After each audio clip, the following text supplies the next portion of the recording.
Αν έχω δύο φωτόνια, τα οποία κάποια στιγμή έχουν αλληλεπιδράσει πολύ στενά και κατόπιν τα απομακρύνω όσοδήποτε, τότε αυτά τα δύο φωτόνια δεν συμπεριφέρονται σαν δύο διαφορετικά αντικείμενα, παρά σαν ένα ενιαίο με κοινές ιδιότητες και εκφράσεις. Επειδή λοιπόν υπάρχει ένας τόσο στενός δεσμός μεταξύ αυτών των φωτονίων, χαριτολογώντας πολλές φορές τα λέμε ερωτευμένα φωτόνια, ενώ η επίσημη ονομασία τους είναι συσχετισμένα φωτόνια. Ας δούμε όμως σε τι συνίσταται το περίεργο σε αυτά τα φωτόνια.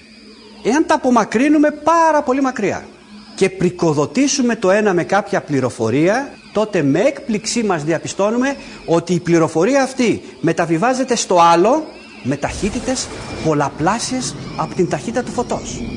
Αυτό δεν είναι ένα θεωρητικό κατασκεύασμα, αφού πριν λίγα χρόνια, πριν μια δεκαετία, στην Ελβετία, Ελβετοί συνάδελφοι μπόρεσαν να κάνουν αυτό το πείραμα και μέτρησαν ότι η διάδοση της πληροφορίας, η ταχύτητα της διάδοσης της πληροφορίας προσήγγιζε τα 450.000 χιλιόμετρα το δευτερόλεπτο. Μια ταχύτητα πολύ μεγαλύτερη από την ταχύτητα του φωτός. Τι συμβαίνει εδώ? Είναι δυνατόν η πληροφορία να διαδίδεται μέσα στον γνωστό χώρο και χρόνο και να κινείται με ταχύτητα μεγαλύτερη της ταχύτητας του φωτός?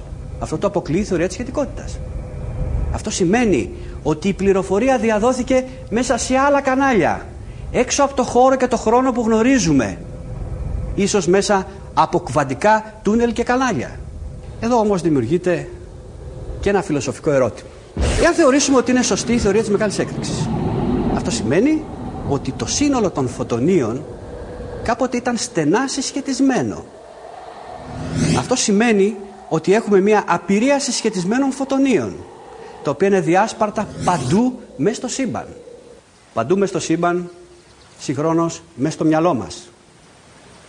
Αν ένα φωτόνιο το οποίο βρίσκεται στο α του κεντάβρου πάρει κάποια πληροφορία, αυτή η πληροφορία αυτομάτως βρίσκεται μέσα στο μυαλό μου. Δεν χρειαζόμαστε άρα να ταξιδέψουμε μέχρι το α του κεντάβρου για να πάρουμε πληροφορίες. Οι πληροφορίες βρίσκονται εδώ, άσχετα αν η βιολογία μας δεν μπορεί να τις συνειδητοποιήσει. Η γνώση του σύμπαντος είναι μέσα μας. Εμείς πρέπει να φτιάξουμε τον εαυτό μας, τη βιολογία μας, έτσι ώστε να μπορέσουμε να τη συνειδητοποιήσουμε.